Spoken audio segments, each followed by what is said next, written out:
Assalamualaikum warahmatullahi wabarakatuh. Terima kasih Pak atas kesempatannya kali ini. Kali ini saya ingin mengadakan wawancara dengan Bapak sebagai pimpinan atau kepala sekolah. Di sini tujuannya adalah untuk mendapatkan sebuah wacana tentang praktik pengambilan keputusan yang selama ini sudah dijalankan, terutama untuk kasus yang dimana nilai kebajikannya saling bersinggungan atau untuk kasus-kasus dilema etika yang sama-sama benar. Nah, untuk pertanyaan pertama yang ingin saya tanyakan adalah bagaimana Bapak dapat mengidentifikasi kasus-kasus yang merupakan dilema etika atau rujukan moral? Ya, berdasarkan pengalaman saya sebagai kepala sekolah, mulai tahun 2020 itu banyak kasus-kasus yang di luar dugaan kita, ya, mengenai etika dan moral. Biasanya kasus-kasus itu didapat dari laporan dari guru BK, guru, atau wali kelas. Nah, dari situlah saya harus mengidentifikasi apakah ini termasuk etika moral atau bukan, atau seperti misalnya perkelahian atau kasus-kasus anak-anak perkelahian biasa yang bisa ditangani oleh guru, wali kelas, atau BK. Dan Nanti Bapak udah mulai kasus udah lama Pak ya. Oke. Selama ini bagaimana Bapak menjalankan pengambilan keputusan di sekolah, terutama untuk kasus-kasus di mana ada dua kepentingan yang sama-sama benar atau sama-sama mengandung nilai kebajikan? ya, ini hal yang paling sulit, apalagi kasus itu antar guru.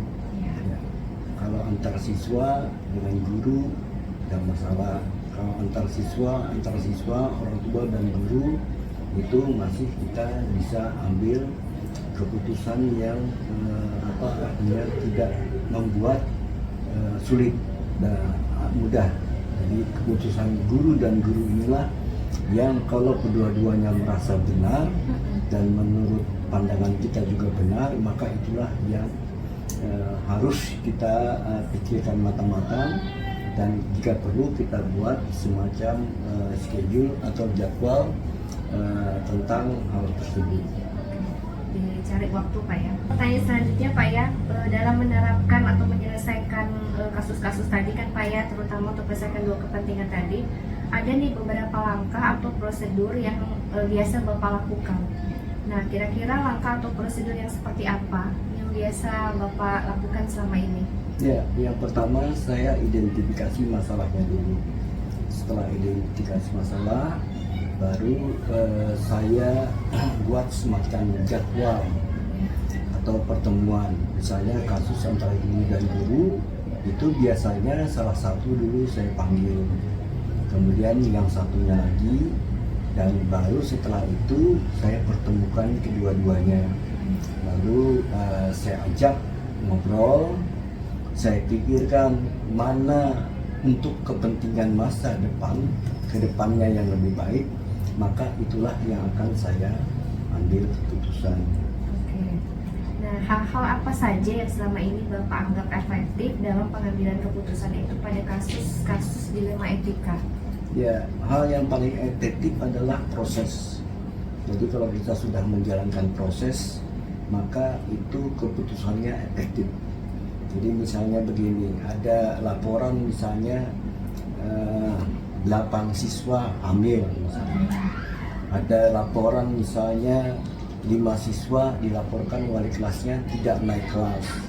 Nah, ini hal yang sulit bagi saya kalau tidak berproses. Yang pertama biasanya saya akan tanyakan dulu, misalnya bukti apa yang ibu ada. Misalnya apakah ada surat pemanggilan, apakah ada home visit misalnya, apakah ada misalnya bimbingan melalui BK yang terjadwal. Nah, kalau itu tidak ada, maka saya akan panggil orang yang kedua, ya, yang dinyatakan korban, misalnya tidak naikkan kelas, maka saya panggil anak-anak tersebut dan orang tuanya, maka itu keputusan akhirnya ada pada saya. Oke, baiklah. Berarti ada nih tantangan ya Pak ya, tentunya yang dihadapi untuk menyelesaikan kasus-kasus tersebut.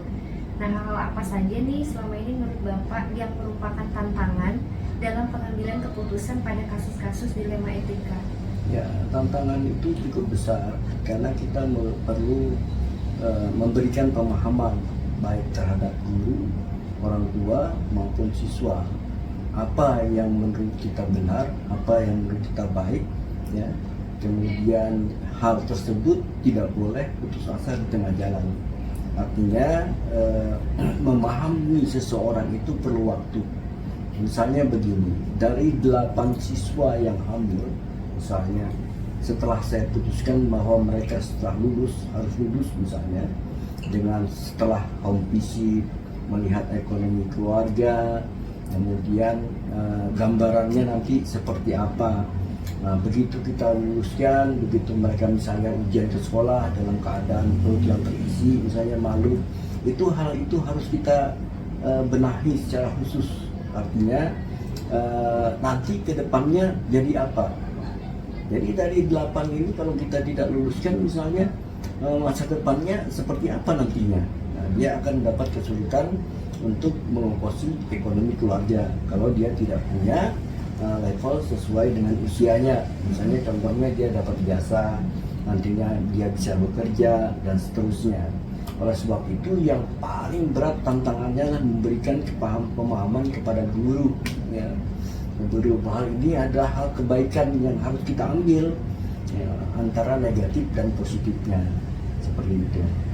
Oke, tadi Bapak ada menyinggung masalah jadwal ya dalam penyelesaian kasus dilema etika.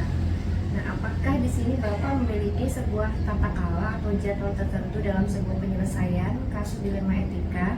Apakah Bapak langsung menyelesaikan di tempat misalnya, atau memiliki sebuah jadwal untuk menyelesaikannya? Bentuk atau prosedur yang dijalankan seperti apa?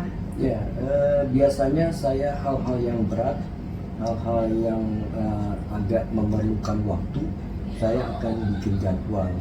Yang jadwal itu yang pertama adalah membuat satu bimbingan, suatu keharusan bagi saya, misalnya mengajak yang berkasus misalnya adalah guru atau kalau siswa wali kelas misalnya, maka saya ajak mereka untuk misalnya saya jadwalkan hari untuk home visit, ya. Kemudian kalau siswa misalnya saya buat schedule untuk pendampingan melalui guru BK. Berapa lama hal itu bisa tercapai, apa hasilnya nanti, ya, seperti apa penanganannya, dan nanti itu akan terlihat. Kuncinya adalah penanganan itu adalah berproses. Jadi proses itu harus kita jalani. Nah, kemudian adakah seseorang atau faktor-faktor apa yang selama ini mempermudah atau membantu Bapak dalam pengambilan keputusan dalam menyelesaikan kasus-kasus dilema etika? Iya, yang terpenting adalah pengalaman seorang guru. Biasanya saya akan mengambil para guru-guru senior. Nah, guru senior itulah yang punya pengalaman, kemudian kita diskusi. Nah, kebanyakan yang saya dapat dari mereka adalah jalan dan solusi terbaik, dan itu tidak bisa dipungkiri. Jadi orang yang terdekat, orang yang dulu pernah bersama-sama kita jadi guru atau di atas kita, dia punya literasi, pengalaman hidup, pengalaman dalam menangani kasus. Itulah yang mempermudah saya dalam melaksanakan keputusan-keputusan yang saya ambil. Oke, baik Pak, ini pertanyaan terakhir ya Pak.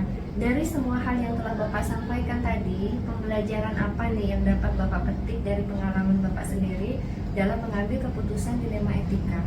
Ya, pengalaman yang menarik adalah sesuatu yang kita anggap kalau itu benar menurut kita berdasarkan keputusan yang kita buat, dan itu menjadi pengalaman yang terbaik, bisa kita sebarkan, bisa kita berikan kepada mereka-mereka yang memerlukan dalam penanganan kasus tadi, terutama kasus-kasus yang berat.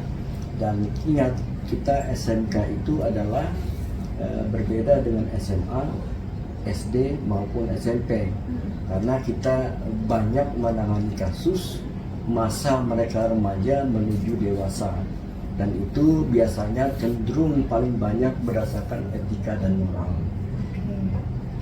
Baik Baik Pak, mungkin itu saja pertanyaan yang saya sampaikan atau yang saya ajukan.